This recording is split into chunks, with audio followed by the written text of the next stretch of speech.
오늘부터 우리 이 수요 예배 중에 설교 본문을 로마서로 설교하려고 합니다. 로마서는 어떤 이 종교개혁자들이 말하기를 부득이한 경우 성경 전체가 없어도 이 로마서 한 권만 있어도 구원을 받는다라고 말할 정도로 이 구원에 관해서 아주 중요한 위치를 차지하고 있는 성경입니다. 뿐만 아니라 우리 종교개혁의 아주 큰 두 기둥이죠. 루터와 칼뱅이 두 사람, 이 두 사람조차도 로마서를 제대로 알면 성경 전체를 제대로 알게 된다라고 말할 정도였습니다. 그런 의미에서 바라기는 우리가 이 로마서를 통해서 일단 먼저 우리 구원에 관하여 우리의 믿음이 깊어지기를 소원하고 또 루터와 칼뱅의 말처럼 이 로마서를 통해서 우리 성경에 대한 이 통찰력이 정말 날카로워질 수 있기를 주의 이름으로 축원드립니다. 우리는 이 바울이라는 이 사람의 성장 과정이라기보다는 일대기죠. 일대기를 이렇게 바라볼 때에 그가 1절에서 말하기를 내가 복음을 위하여 택정함을 받았다라는 이 말 속에 그가 얼마나 그의 삶에 큰 극적인 변화가 있었던가에 대해서 우리가 알 수가 있어요. 복음과는 상관없는 삶을 살았었다라는 얘기예요. 나 그전에는 복음과는 전혀 관계가 없는 삶을 살았는데 어느 날 갑자기 택정함을 받았다. 복음을 위해서. 어떤 자기의 지금까지 살아온 인생 속에서 어떤 큰 전환점이 내게 있었다라는 얘기예요.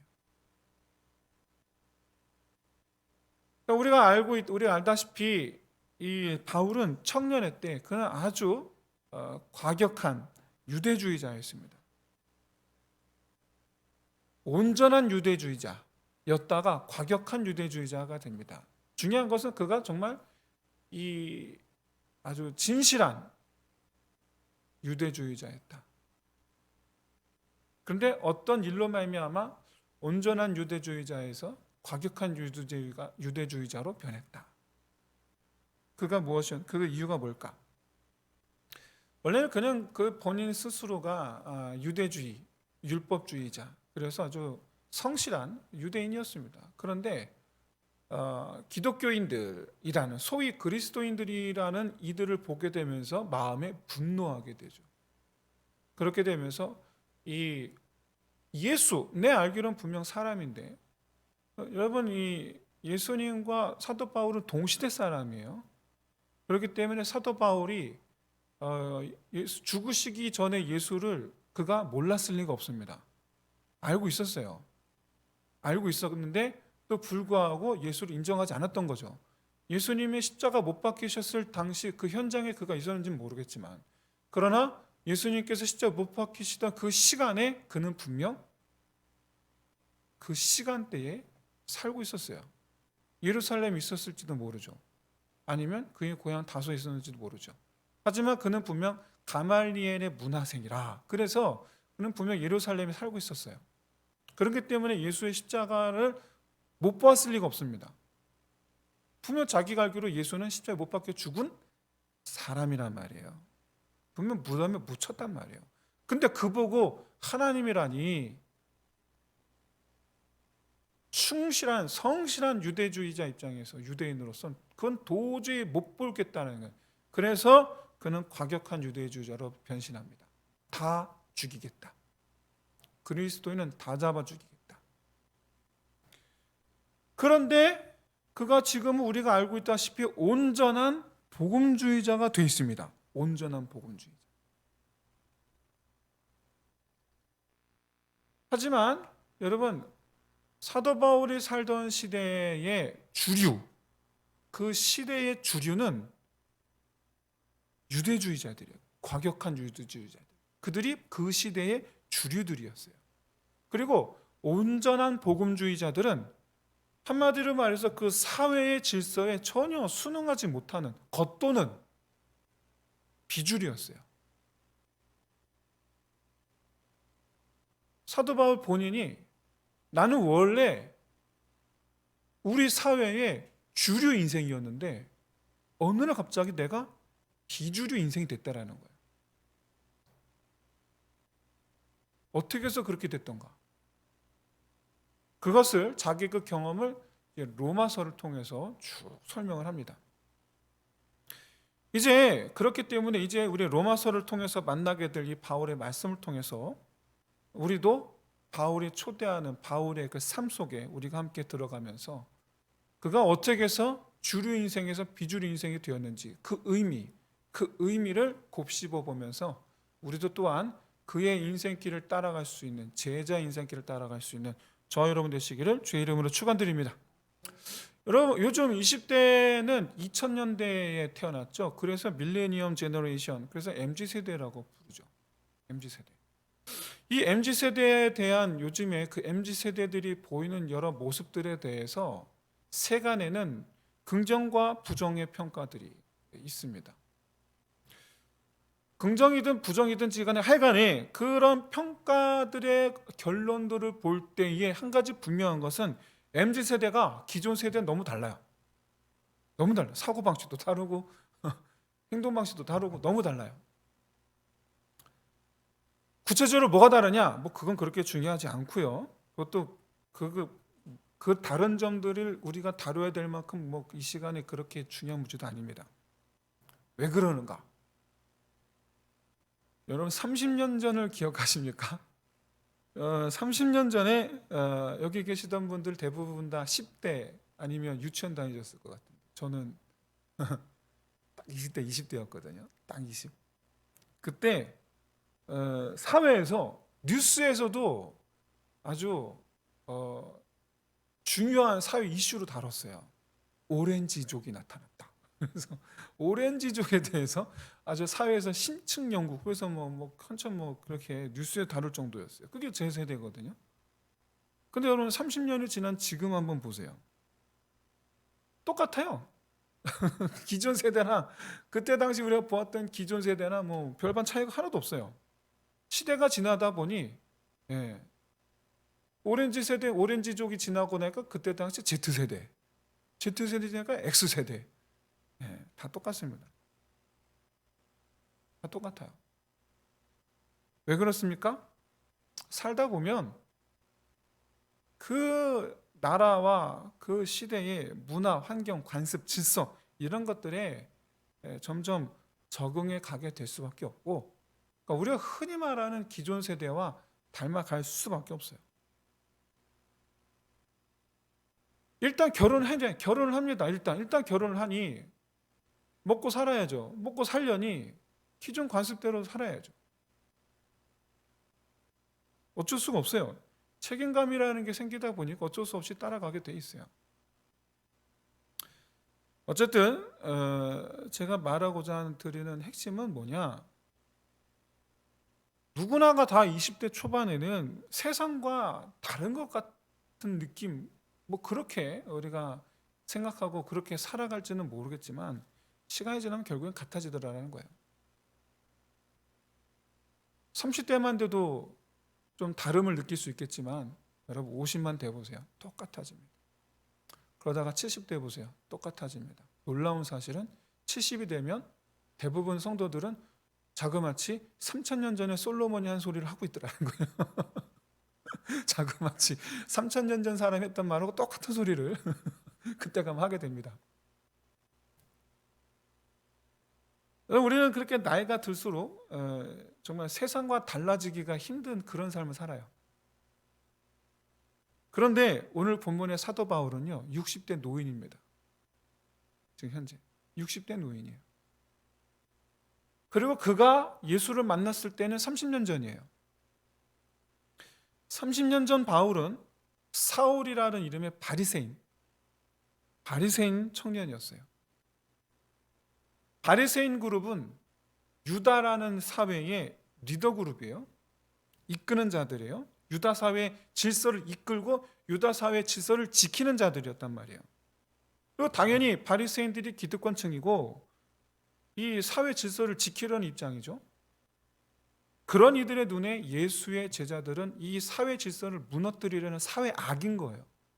우리가 지키고자 하는 질서에 도전하는 이들, 우리가 지키려는, 우리가 그동안 수호해 왔던 그 어떤 이 외세와 기타 이방 종교와 및 심지어 로마 제국이라는 거대 사회의 거대 제국에 조차도 우리가 도전하여 막아내고 지켜냈던 이 사회 질서를 우리 안에서부터 야금야금 갉아먹어 무너뜨리려는 존벌레 같은 사회 악인 거예요. 그래서 그는 전사가 되기로 합니다.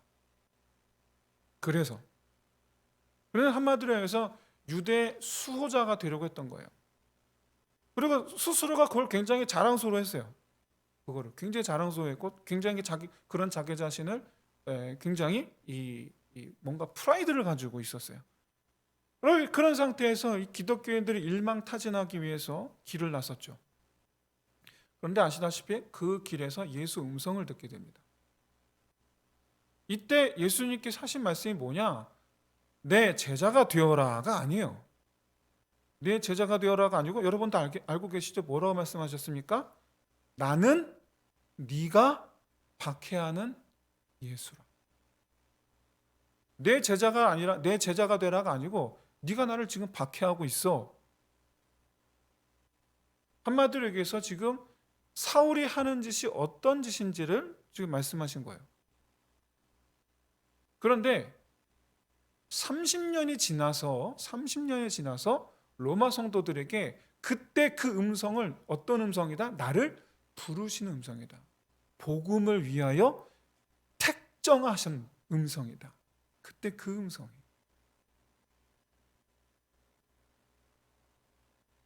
여러분, 사실 사도 바울은요, 자기가 기독교인들, 그리스도인들을 박멸하는 것을 여호와 하나님께서 기뻐하실 줄 알았어요.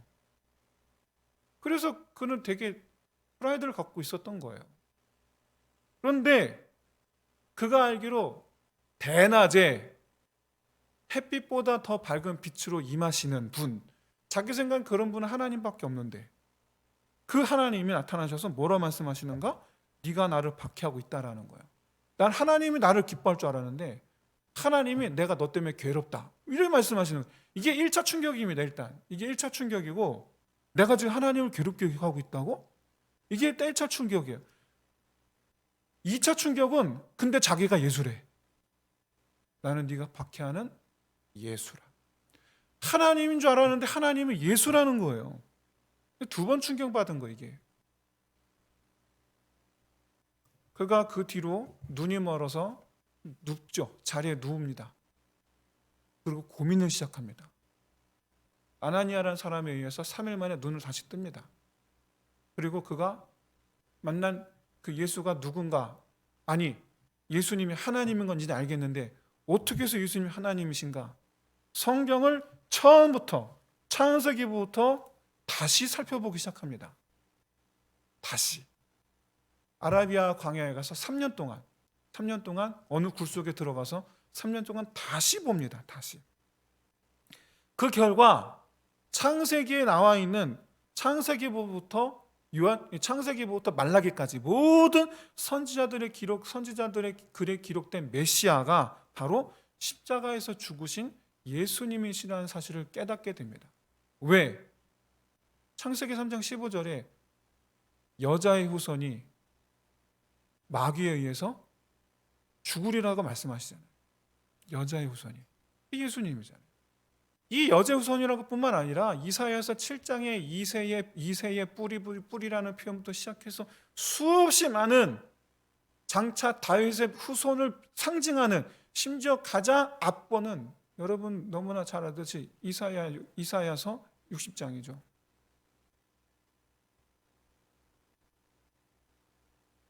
여러분, 이사야서는 그야말로 그 예수님의 그 십자가에 죽으신 있는 그대로 표현했어요. 그는 실로 우리의 죄를 짊어지고, 그렇죠?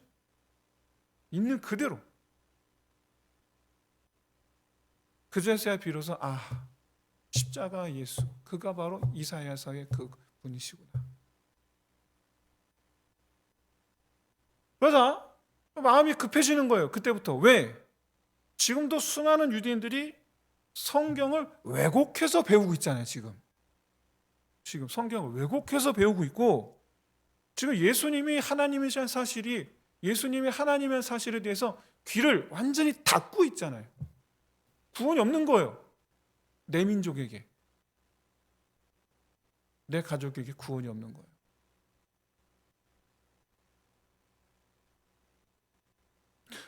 어제 연락을 받았습니다. 어제 저희 작은아버지가 얼마 안 남았다고.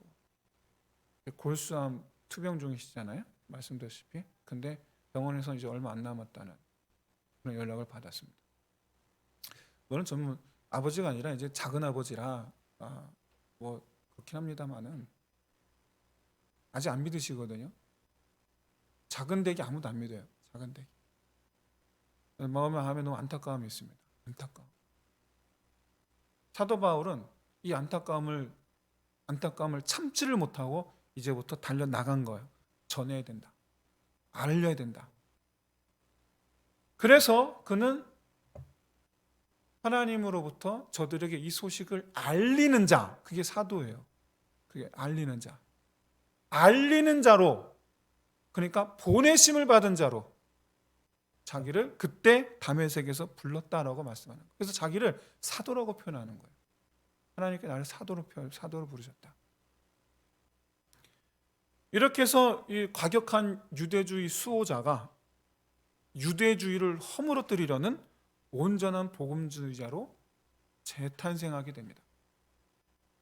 말하자면 여러분 보세요. MZ세대가 기성세대로 점점 되어져 가는 게 이게 순리입니다. 뭐 MZ세대만 말하는 게 아니에요. 뭐 오렌지도 그랬고 뭐 X도 그랬고 다 그랬어요. 신세대가 기성세대화 돼가는 게 여러분 그게 순리입니다. 그런데 정반대가 일어난 거죠. 기성세대가 이 세대에 전혀 어울리지 못하는 그런 신세대가 되는 것처럼 사회 질서를 수호하더니가 사회 질서를 반하는 그런 사회 질서에 어울리지 않는 그런 사람이 되어버린 거예요. 이런 결과는 사도 바울이 원해서가 아니죠. 사도 바울이 원해서가 아니고 복음을 위해서 살다 보니 그렇게 됐다라는 거예요. 복음을 위해서 살다 보니 사회와 어울리지 않는 사람이 되어 있는 거예요. 사랑하는 성도 여러분, 복음을 마음에 품고 복음을 가슴에 품고 복음을 우리 입에서 끊이지 아니하고 복음을 널리 우리가 나타내려는 이런 복음에 사로잡힌 사람이 된다면 여러분 우리는 정말 그야말로 사회가 감당하지 못하는 그런 사람이 되는 줄로 믿습니다. 언제부턴가 우리는 이 사회와 달라지는 걸 두려워하는 삶을 살아요. 사회와 달라지는 게 너무 두려워요. 우리 아이가 이 사회와 달라질까 봐 두려워해요. 우리 아이가 이 사회를 따라가지 못할까 봐 두려워해요. 그렇게 해서 어떻게든 우리 아이들을 이 사회와 똑같게 하려고 그렇게 애를 써요. 그러나 여러분 그건 신앙교육이 아닙니다. 그건 신앙교육이 아니에요. 우리 자녀들에게 뿐만 아니라 무엇보다 우리 자신이 복음을 품은 자가 되어야 될 줄로 믿습니다.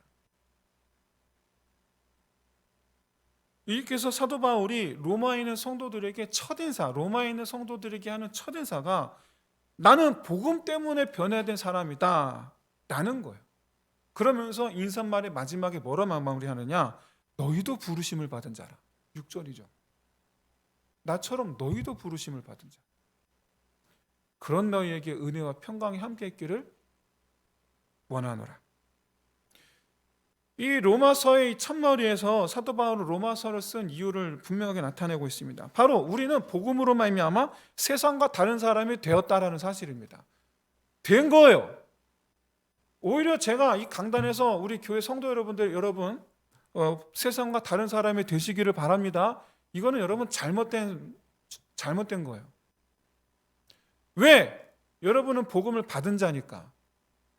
그렇기 때문에 여러분은 이미 세상과 다른 자인 거예요. 이미. 그런데 시간이 흘러 이 로마서를 읽은 이 사람들,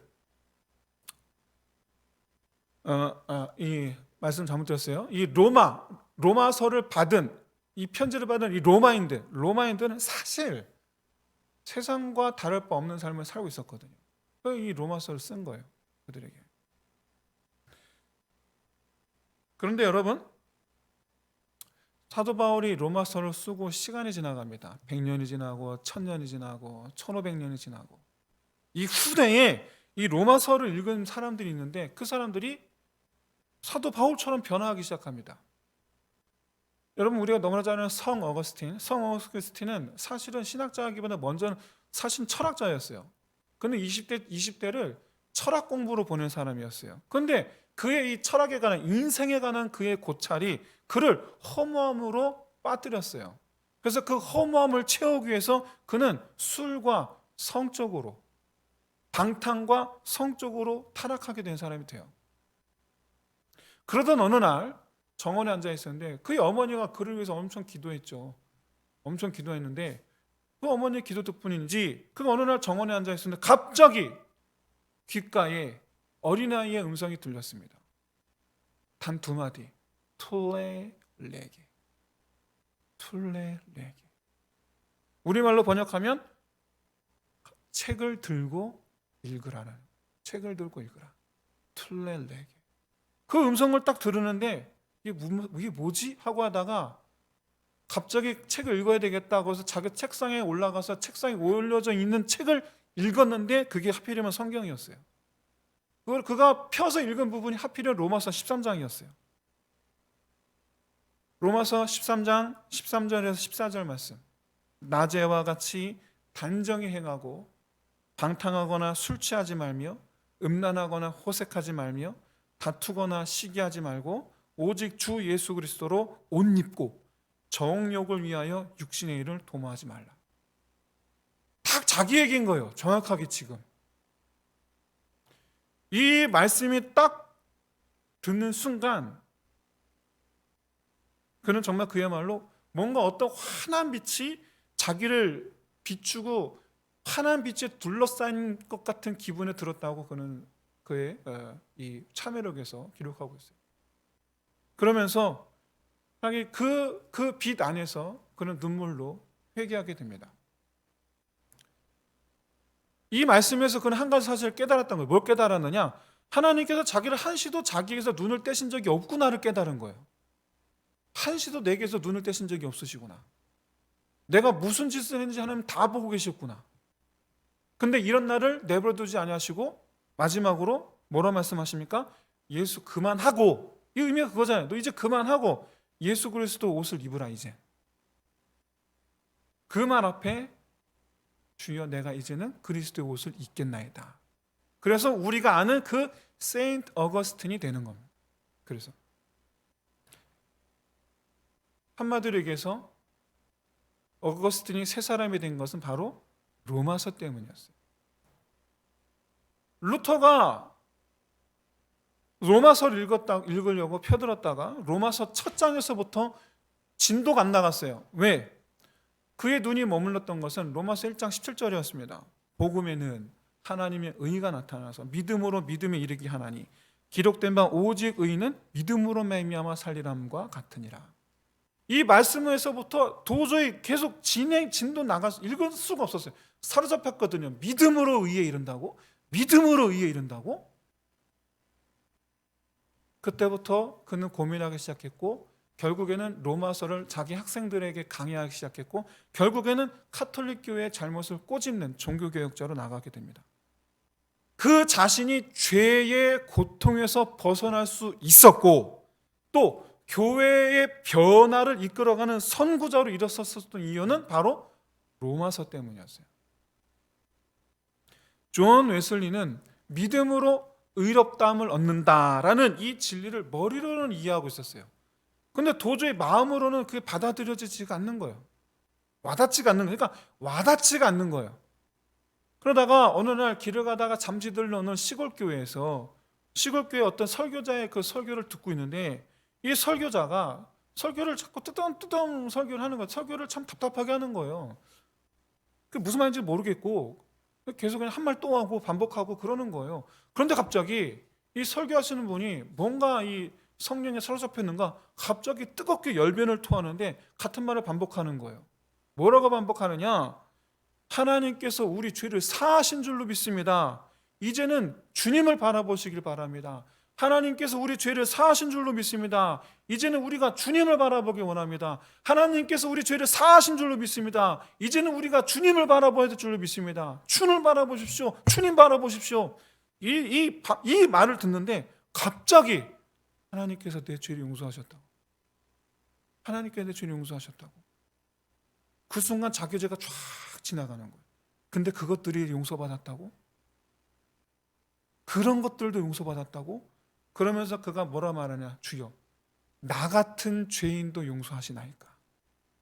나 같은 죄인도 용서하시나이까? 주여, 이제야 내가 주를 바라보나이다. 이제야 내가 주를 바라보나이다.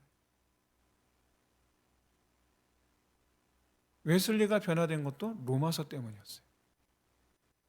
사도 바울은 이렇게 로마서를 통해서 어떻게 자기가 이 세상의 질서를 벗어난 사람이 될 수 있었는가를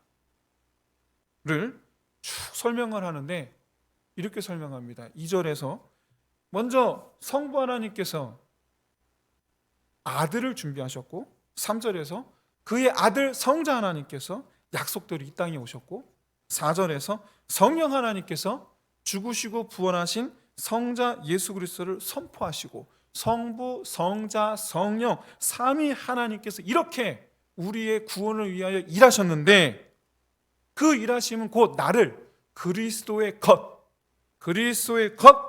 되게 만들기 위해서였다. 그래서 지금 나는 세상에서 벗어나 그리스도의 것이 되었다 라고 지금 말씀하고 있어요. 사랑하는 성도 여러분, 우리는 세상의 질서에 합한 자가 아니고 예수에게 합한 자인 줄로 믿습니다. 우리를 예수의 것 삼으시려고 성부, 성자, 성령 삼위 하나님께서 수천 년 동안 일해 오셨어요. 이게 바로 복음이에요. 이게 복음이에요. 복음. 여러분, 우리는 어떤 사람들입니까? 우리는 하나님을 알 때, 우리가 예수 그리스도를 만나기 전에 우리는 어떤 사람이었던가? 우리는 하나님을 알 때 하나님을 영화롭게도 하지 아니하고 감사하지도 아니하고 오히려 그 생각이 허망하여지고 미련한 마음이 어두워지고 스스로 지혜 있다고 하지만 어리석게 되어 썩어지지 아니하는 하나님의 영광을 썩어질 사람과 새와 짐승과 기어다니는 동물의 우상으로 바꾼 우리는 그런 삶을 살던 사람이었어요. 우리는 그럼 어떤 일을 저지르고 있었습니까? 우리가 저지른 일은 어떤 일들이었습니까? 모든 불의와 추악과 탐욕과 악의가 가득한 자요. 시기와 살인과 분쟁과 사기함과 속임과 악독이 가득한 자요. 수수근하는 자요. 비방하는 자요. 하나님께서 미워하시는 자요. 능욕하는 자요. 교만하는 자요. 자랑하는 자요. 악을 도모하는 자요. 부모를 거역하는 자요. 우매한 자요. 배약하는 자요. 무정한 자요. 무자비한 자라. 이게 우리가 한 일이에요. 이게. 이것만 봐도 우리는 구원받을 만한 자격이나 구원받을 수 있는 조건이 우리에게는 하나도 없어요. 그런데 이런 인생들 중에 가장 최악이라고 말하는 사람이 누구냐? 사도 바울은 이렇게 말합니다. 바로 나라고. 나는 죄인 중에 괴순이라. 나는 죄인 중에 괴순이라. 그런데 이런 나는 지금 복음 아래 있노라. 나는 지금 예수의 것이 되었노라. 지금 나는 세상 질서에서 떠나 예수의 것으로 살고 있노라. 왜? 예수의 보혈의 피가 나를 깨끗게 하셨고 예수의 부활이 나를 다시 살리셨기 때문에. 그래서 여러분 1절에서 사도 바울은 자기 자신을 종이라 표현합니다. 헬라어로 둘로스예요. 둘로스. 당시 로마에서는 둘로스를 이렇게 표현합니다. 둘로스하고 당나귀는 똑같은데 둘로스는 단지 말을 할 줄 알 뿐이고 당나귀는 말을 못 할 뿐이야. 그 정도 똑같이 취급해. 당나귀나 둘로스나 똑같아. 종에 대한 이런 인식을 갖고 있는 로마 교회 성도들에게 자기를 종이라고 표현하는 거예요. 종. 그러니까 나는 이제 하나님께서 시키는 대로만 사는 사람이래. 나는 하나님께서 시키는 대로만 산다. 시키면 시키는 대로 하지 마 그러면 안 하고, 해 하면 하고, 저거 해 그럼 저거 하고. 이게 둘로스예요. 계속해서 사도 바울 1절에서 자기 자신을 사도라고 표현합니다. 헬라어로 아포스톨로스예요. 당시에는 전쟁이 많았어요. 그런데 이 전쟁 중에 또는 전쟁하기 전에 서로 양측이 협상을 하기 위해서 누굴 보내는 사람이 누구냐? 그게 바로 아포스톨로스예요. 협상을 위해서 보내는 사람. 그게 바로 아포스톨로스예요. 그런데 이때 협상이 원만하게 타결되면 이 아포스톨로스는 무사히 돌아오는 거고, 협상이 결렬되면 어떻게 됩니까? 댕공 잘려서 돌아오는 거예요. 머리만 돌아오는, 머리만 댕공 잘려서. 그러니까 이 아포스톨로스는 적과 화해를 이루어내거나 아니면 죽음의 갈림길, 죽음의 길로 가는 사람. 이게 아포스톨로스예요.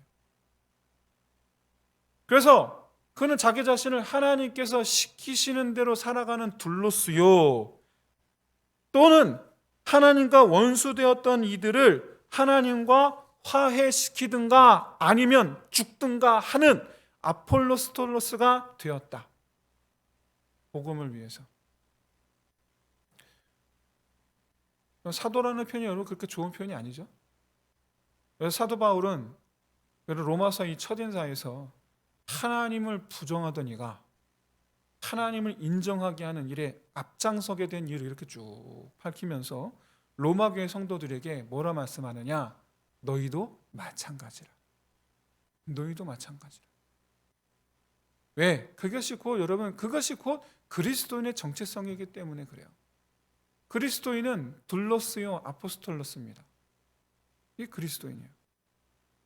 세상에 순응하며 살아가는 이들 속에 있었던 우리를 불러내사 예수의 것이 되게 하신 이들이 바로 저와 여러분인 줄로 믿으시기를 주의 이름으로 축원드립니다. 세상에서, 그래서 둘로스 아포스톨로스는 세상에서 하나님을 위하는 사람들이라는 의미예요. 세상 속에서 하나님을 위하는 사람들. 여러분 잊지 맙시다.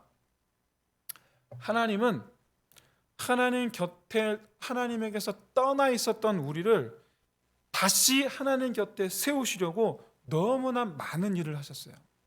너무나 많은 일을. 어떤 일을 하셨습니까? 아무 자격 없고 아무 소망 없는 우리를 소망 있게 하시려고 자기 아들의 피를 흘리게 하셨고, 죽음의 권세를 뿌리치게 부활의 길을 열어주셨죠. 그렇게 예수 십자가 보혈의 피로 깨끗함을 받아 죄를 벗어버리고 이제는 예수 따라서 부활의 길을 통과한 우리는 둘로스가 되어서, 아포스톨로스가 되어서 예수님 곁에 선자로서, 예수님 곁에 선자로서의 은혜와 평강을 누리고, 그리고 예수를 위하여 증거하며 살아가는 저와 여러분이 되시기를 주의 이름으로 축원드립니다. 이제 말씀 마치겠습니다. 사랑하는 성도 여러분, 하나님의 원수 되었던 때를 이제는 여러분 벗어버리고 하나님 편에 서서 걸어가는 저와 여러분이 되시기를 진심으로 소원합니다. 그래서 하나님의 편에 서서 무엇이든 못할 것이 없는 그런 저와 여러분 되시기를, 무엇이든 못할 것이 없는 둘로스요 아포스톨로스가 될 수 있는 저와 여러분 되시기를 주의 이름으로 축원드립니다. 우리 함께 이 시간 기도합시다. 우리 먼저 모든 죄를 벗어버리게 하신 이 부르심의 은혜 안에서 살아가기를 위해서, 두 번째로 하나님의 복음을 전하는 이 보냄을 받은 자로서 살아갈 수 있기를, 그리고 마지막 세 번째로 이 세상에서 예수님의 곁에 선 자로 살아가기를 우리 위하여 우리 함께 기도하겠습니다. 할렐루야. 사랑이 많으신 하나님 아버지, 정말 참으로 하나님께서 이 시간 저희와 함께하여 주시고, 아버지 우리를 죄에 있던 우리를 하나님 불러주시고, 아버지 이제는 오직 하나님의 은혜 안에서만 살게 하여 주시니 주여 너무나 감사를 드리옵나이다. 하나님, 우리로 말미암아 예수 보혈의 피로 완전히